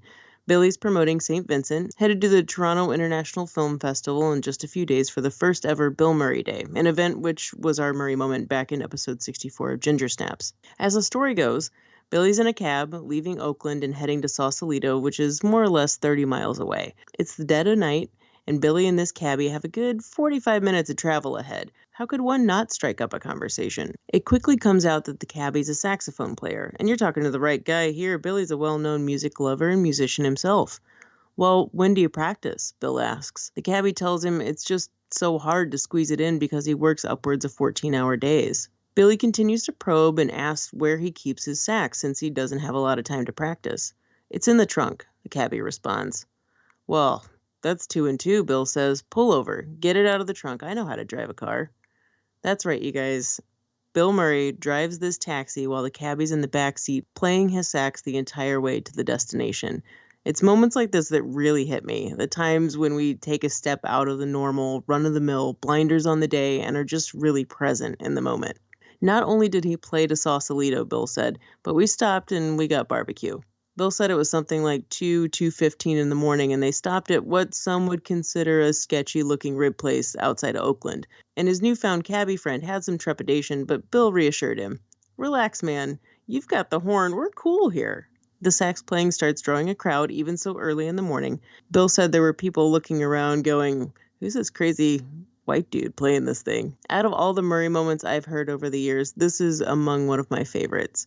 I only wish I could have tracked down this cabbie's name. So if you're out there, the guy who this happened to, please contact me. It was a beautiful night, Billy said. If you saw that moment, and as they'd say, you're available, you'd see it, you'd make the connection, and do it right. 2 guys truly living in the moment right here. Billy's got a great story out of this, sure. But I hope the cabbie not only got that, but also a realization that he's got to make some time for himself. Making a conscious decision to live in the moment can be a really beautiful thing. Short and sweet for you, Justin. That was very short and sweet. I wish I could find out more information, but it's really only derived from Bill telling this story one time. And yeah, I could not for the life of me find the name of the guy. If you couldn't find it, it has to be hard to find because I know you dig pretty deep. I do. I just find it hard to believe that someone hasn't found it, you know? Yeah. At least to get his side, because they were together for a while, and that is a story. You know, I would want to tell that story. That guy had to have had a Facebook post. Come on. It has to be somewhere. Well, thanks for that Murray moment. Yeah, of course. Did you have any final thoughts on Taxi Driver before we close things out? Man, I have a lot of thoughts that could be never ending about Taxi Driver. But one thing that got a good laugh out of me of just like, oh my God, are you serious? Was we talked about earlier the climactic shots, the big violent ending. There's that overhead shot, right? Where the camera goes up and just slowly levitates and removes itself from the room, just observing all of the carnage underneath. Well, it took 3 months, I think, to actually take out that entire ceiling of that building. And it was a condemned building. They did a lot of filming in condemned buildings for this movie. But it took that long to take the ceiling out in order to make this work. And after all of that work and getting it right, and, we're down to this moment, filming for that day had gone long with child actor Jodie Foster, and they had 20 minutes to shoot that entire scene with the utmost concentration and knowing we've got to get this done right now. And this is going to be a beautiful shot, but we really got to focus on it. So when you look at that scene, know that they had 20 minutes to do it. And it's just rather ironic, when you have all this build up time to plan for something like that. And then it's like, okay, you got to get it done right now. Everything I've read from Scorsese was that he just said this is just such a miserable shoot, like always under pressure, always under pressure, and like just trying to get through the day and get some shots off. Yeah, he sounded emotionally like he went through a lot, like he was having trouble sleeping and just like he was rough too during it. What about you, Justin? You have any final thoughts? I thought I'd just share this really embarrassing story that involves Taxi Driver. And yes, when I was 17, Taxi Driver was my favorite movie. I mean, it's still one of my favorite movies, but I was like especially hyped about this movie when I was in high school and in college. Had the, I was one of those guys you were talking about who had the Travis Bickle poster hanging on his wall. And I was dating this girl at the time, and she was having like a sort of like a sleepover type party. And she's like, oh, well, come over, bring a movie. They're like ordering a pizza. So I thought, oh, this is, this will be fun. I'm going to go hang out with, 4 high school girls. And I was like, I got the perfect movie. I'll bring my favorite movie of all time, Taxi Driver. So I thought this was, such a Travis Bickle moment for myself, thinking, this is a movie that 4 high school girls that are going to want to sit and watch on a Saturday night. So definitely. So we're about halfway through Taxi Driver, and there's not much. And granted, this is a time period where no one can look at their phones when they're bored. So you're just sort of feeling the boredom in the room. And then it's like this movie ended, and everybody's just like, why did we watch this? This is like the worst movie we've ever seen. Many years later, I'm watching Taxi Driver, and I was like, oh God, this was like Travis taking Betsy to the porn theaters. So did you maybe point out favorite scenes from the movie when it was happening? Were you aware of? I'm certain that I probably said all kinds of like embarrassing, nerdy stuff that I've just like sort of like scrubbed from my memory. Do you guys know DeNiro won the Academy Award right before he filmed this movie? But oh, we would have been friends. Justin. Oh my God. Yeah, that's not what you bring to a sleepover. Did she break up with you after that? She didn't break up with me, but I didn't get invited over to any more like girl parties. Such a Travis Bickle moment. Yeah. That's really good. Thank you for sharing that. I love that story. DeNiro and I share a birthday. I probably say that every single episode that we've talked about DeNiro, but we do. I'm pretty proud of that. Yeah, I feel like I've shared this multiple times that my wedding anniversary is on Scorsese's birthday, and that I was married in the hotel that they shot Casino in. You know what? Maybe somebody hasn't listened to the Casino episode. Maybe they don't know that. Yeah. I think that is incredible and really cool. Oh, man. I'm so glad that we went back and revisited Taxi Driver. This was, like I said at the beginning, a lot to live with for a couple weeks. But I have found myself still having a little bit of leftover Travis Bickle like on me, I don't know. I don't know if I'm ever going to be able to shake him with as much that I've watched this movie, and that's not a bad thing. I think it's just this movie just sticks with you. As far as this last year has been concerned, I think that we picked the appropriate time to do Taxi Driver, where things are like getting a little bit better and less uncertain. I don't think this would have been a good movie for us to have like done 8 months ago. Right in the heart of the pandemic. Well, with that said, maybe the next episode should be on a lighter note. Yeah, we're gonna bring it up tempo here. We're gonna do a comedy for next episode. We've got the great mockumentary classic Christopher Guest's Waiting for Guffman coming up next, and I'm delighted to jump into that after sitting with Taxi Driver for multiple weeks. I know Waiting for Guffman so well, and it's been a couple years since I watched it, so it'll be really fun to... Corky, we love you! I can always go back to the Dairy Queen. Some people just come in for a Coke. Oh, God. I can't wait. Well, we hope you've enjoyed our episode on Taxi Driver. If you haven't already, please do rate and review this episode if you're able. If you'd like to follow us on social media, you can find us on Facebook, on Twitter, on Instagram. We also have a YouTube page, which has all of our old episodes and any videos we've done, any promo stuff that we've done. You can also find an archive of those episodes on our website at don'tpushpausepodcast.com. On there, we also have a store, so much merch that can be purchased. All that money will help us produce a better podcast for your ears, so please do buy something. Until next time, I'm Justin Johnson. And I'm Lindsay Reaper. Thanks so much for listening. Thank you, guys.